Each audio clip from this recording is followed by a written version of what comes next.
Hello বন্ধুরা, আজকে আমি বানিয়েছিলাম একদম নিরামিষ পদ্ধতিতে কলমি শাকের রেসিপি। তো চলো বন্ধুরা, দেরি না করে রেসিপিটা শুরু করা যাক। আশা করি তোমাদের অনেক ভালো লাগবে। তো দেখো, প্রথমে আমি এখানে কলমি শাক নিয়েছি, আর এখানে কিন্তু আমি 2 বাটি কলমি শাক নিয়েছি। তো চলো এটাকে এখন ভালো করে কেটে নিব আর ধুয়ে নিব। তো দেখো, কাটা হয়ে গেছে। আমি এখন ঝুড়ি ঝুড়ি করে কেটেছি আর ভালো করে 3 থেকে 4 বার এটাকে জল দিয়ে ধুয়ে নিয়েছি। আর এখন আমি নিয়েছি একটা কড়াই, আর কড়াইতে দিচ্ছি সর্ষের তেল। এখানে আমি 2 চামচের মতন সর্ষের তেল দিয়েছি, বড় চামচের। তো দেখো, তেলটা একটু গরম হতে দিব। তো দেখো, তেলটা গরম হয়ে গেছে, আর এখানে আমি 4টের মতন শুকনো লঙ্কা ফোড়নে দিয়ে দিলাম। আর দিয়ে দেবো সামান্য পরিমাণে কালো জিরে ফোড়নে, দিয়ে একটু হালকা ভেজে নেব। তো হালকা ভেজে নিয়েছি, আর দিয়ে দিচ্ছি বেগুন। এখানে আমি একটা ছোটো সাইজের বেগুন কেটে রেখেছিলাম, সেটা দিয়ে দিলাম। দিয়ে এখন বেগুনটাকে খুব ভালো করে ভেজে নেব। আর বন্ধুরা, তোমাদের যদি আমার রেসিপিগুলো ভালো লাগে থাকে তো প্লিজ লাইক আর সাবস্ক্রাইব করে তোমরা আমার পাশে থেকে যেও। তো দেখো, বেগুনটা ভাজা হয়ে গেছে, আর এখানে আমি শাকগুলোকে দিয়ে দিচ্ছি।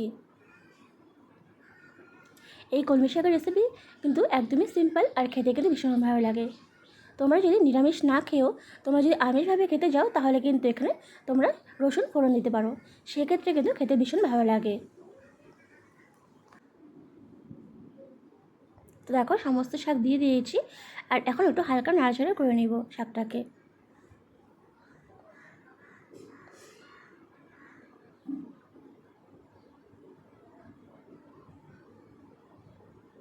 হালকা একটু নেড়েচেড়ে নিয়ে এখানে আমি দিচ্ছি 3টের মতো কাঁচা লঙ্কা।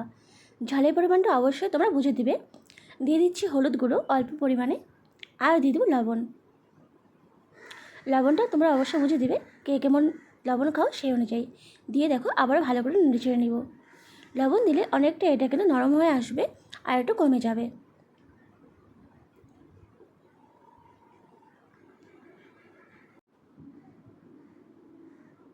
তো দেখতেই পাচ্ছ, লবণ দেওয়ার ফলে কিন্তু এটা অনেকটাই কমে গেছে।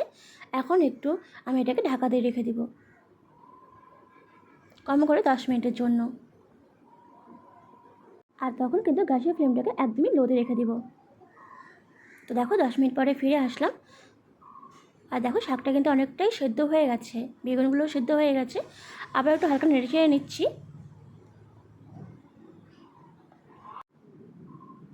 এখনও যেহেতু আর একটু জল আছে, তাই কিন্তু আবার একটু নেড়ে চেড়ে নিয়ে আমি কিন্তু এটাকে আবার একটু ঢাকা দিয়ে রেখে দিব।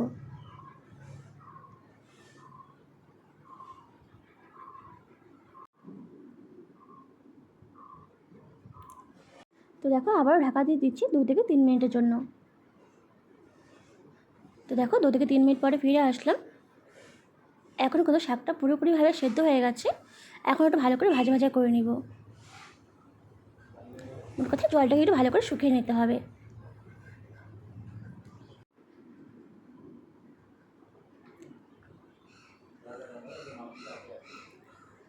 তো দেখো, জলটা কিন্তু অনেকটাই শুকিয়ে গেছে। আর একটু ভালো করে ভাজা ভাজা করে নিব। তো দেখো, এখন কোনো শাকটা মোটামুটি হয়ে গেছে, আর আমি এখন এটাকে নামিয়ে নিব। তো দেখো, তৈরি হয়ে গেছে আমাদের কলমি শাকের রেসিপি। একদমই সিম্পল, আর খেতে কিন্তু ভীষণ ভালো লাগে। যারা নিরামিষ খাও তারা কিন্তু এইভাবেই বানিয়ে নিতে পারো, খেতে কিন্তু ভীষণ ভালো লাগে। তো বন্ধুরা, রেসিপিটা কেমন লাগলো অবশ্যই জানাবে, আর ভালো লেগে থাকলে অবশ্যই আমাকে লাইক আর সাবস্ক্রাইব করে আমার পাশে থেকো।